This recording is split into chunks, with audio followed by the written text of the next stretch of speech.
आज हम देखेंगे लालच के बारे में और परमेश्वर के दास से झूठ बोलने के कारण हमारे ऊपर प्रॉब्लम क्या आती है। प्रेरितों के काम 4 अध्याय।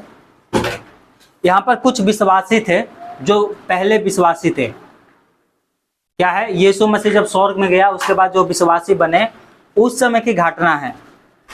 यहाँ पर लिखा है प्रेरितों के काम 4:32। क्या लिखा है यहाँ पर? लिखा है विश्वासियों का सम्मुखिक जीवन, यानी एक साथ क्या होते थे, एक सजा होकर क्या करते थे, परमेश्वर की महिमा करते थे। यहाँ पर लिखा है 32 में, विश्वास करने वाली की मंडली एक चित्त और एक मन की थी।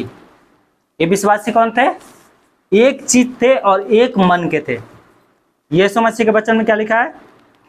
अगर तू विश्वास करेगा, सुनो, तो तेरा घराना उधार पाएगा। ये तो कहता ही है, पर लिखा है एक मन होकर प्रार्थना करेंगे तो उनके लिए सब कुछ हो जाएगा। हालेलुया।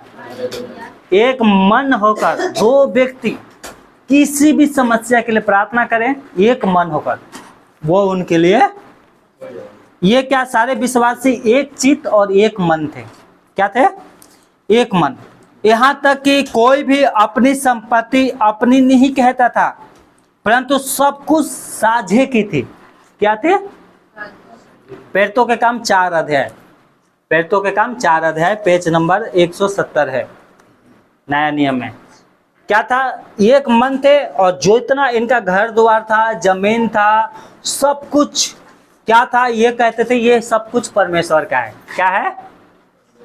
और कभी भी किसी को देखते थे कि इसका घटी है, इसको हमारा हेल्प करना चाहिए, तो वो करते थे। क्या करते थे वो?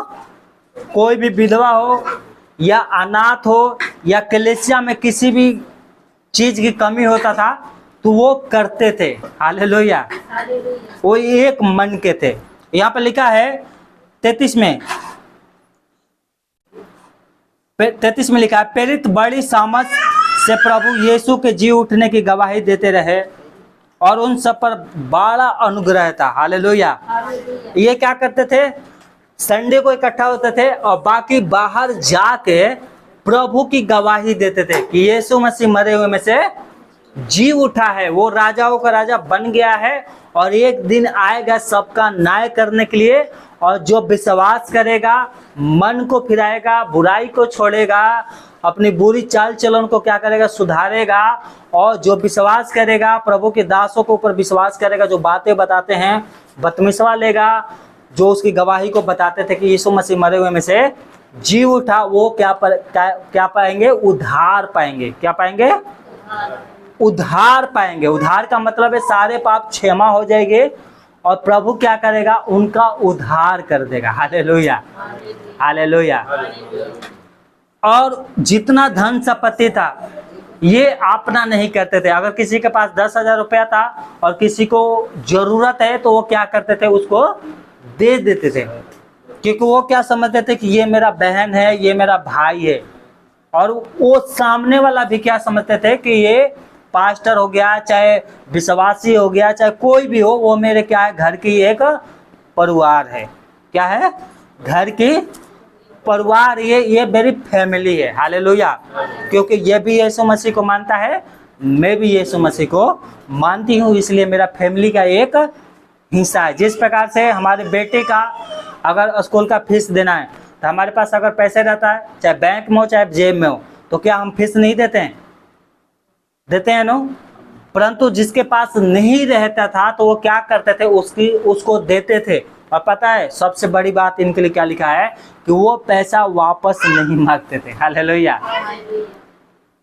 आज के डेट में क्या है? पैसे के चक्कर में लोगों के बीच में लड़ाई झगड़ा हो रहा है। क्या हो रहा है? लड़ाई झगड़ा। क्यों? क्योंकि देने वाला ये समझ के देता है कि मैं वो मेरा पैसा क्या करेगा? वो वापस करेगा। और लेने वाला ये समझता है कि मैं ले लूंगा तो देने के वापस नहीं है। हालेलुया। क्या बात? तो क्या समझते थे ये लोग? मतलब जैसे मैं हो गया, अगर मैं किसी को पैसा दूंगा तो मैं मन में सोचता था कि मुझे पैसा ये लेने की जरूरत नहीं है, मैंने परमेश्वर के लोगों को सहायता किया, ठीक है। पर लेने वाला क्या समझता था कि ये जो मैंने पैसा लिया है वो क्या है, जब मेरे पास होगा तो मैं उसका पैसा जरूर वापस करूंगा और जितना जल्दी होके उतना जल्दी वापस करूंगा। हालेलुया। और यहाँ पर लिखा है 34 में, उनमें से कोई भी दरिद्र ना था। हालेलुया।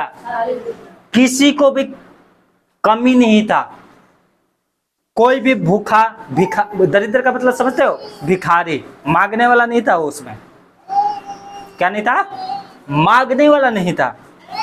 यहाँ पे लिखा है कोई दरिद्र नहीं था, क्योंकि जिनके पास भूमि या घर थे उनको वो बेचकर बिकी हुई वस्तुओं का दाम लाते और उसे प्रेरित के पांवों पर रखते थे। हालेलुया। प्रेरित का मतलब परमेश्वर के जो दास जो वचन सुनाते थे, वो क्या करते थे, अगर उनके पास एक्स्ट्रा भूमि है और देखते थे कि कलीसिया में जरूरत है, बहन के ये जरूरत है, वो जरूरत है, तो वो क्या करता था, अपनी भूमि को भी बेच देते थे, अपनी भूमि को भी बेच देते थे और ला के क्या करते थे, पैसे कलीसिया में दे देते थे कि एक दूसरे की क्या हो, हेल्प हो।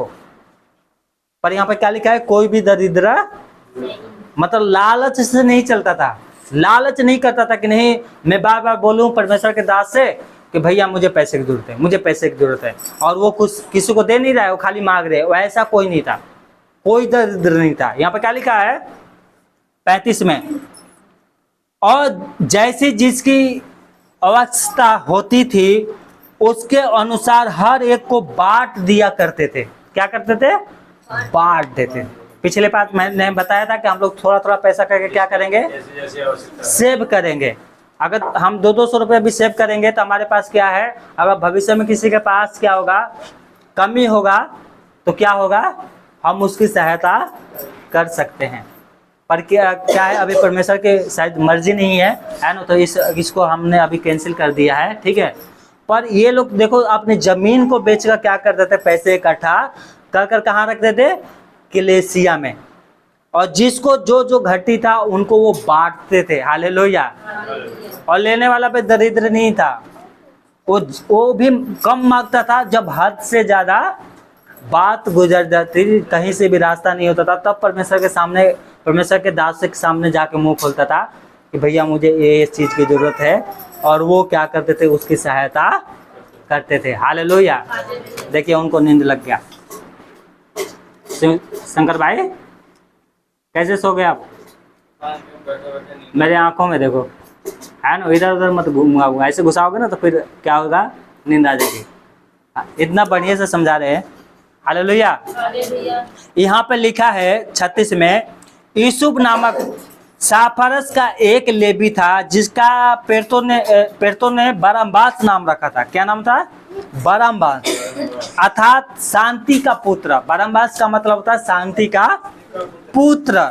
और 37 में लिखा है, उसकी कुछ भूमि थी जिसे उसने बेचा और दाम लाकर, रुपये लाकर क्या किया, पेरतो को पांवों पर रख दिया। पेरतो के पांवों पर उसने भी क्या किया, बरम्बास ने अपना भूमि को बेचा और जो कलीसिया में सेवा कर रहे थे परमेश्वर के दास के पांवों के पास लाकर यीशु मसीह के जो चेले थे उनको दे दिया।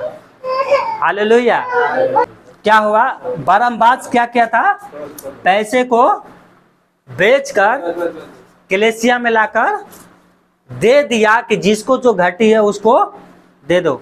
आपको क्या लगता है कि इसने भूमि क्यों बेचा होगा? कुछ पाने के लिए नहीं, कलीसिया को बढ़ाने के लिए। किसको बढ़ाने के लिए? कलीसिया को। उसके अंदर परमेश्वर का प्रेम था कि उसने हजारों लाखों रुपया क्या किया, परमेश्वर के दास को दे दिया, परमेश्वर के दास को दे दिया। और इस बात से देखो, ये दान नहीं था, ये क्या था, ये दान नहीं था। दान तो हम लोग जो मुट्ठी बन करके डालते हैं वो होता है। ये क्या है, खुलियाम कि मैंने क्या है, बेचा है और ये पैसा क्या कर रहा हूँ, परमेश्वर की सेवा के लिए दे रहा हूँ। अगर कोई अनाथ है, कोई विधवा है तो उसकी हेल्प कर दो, और ये मुझे पैसे वापस नहीं चाहिए, ये पैसे वापस। हालेलुया।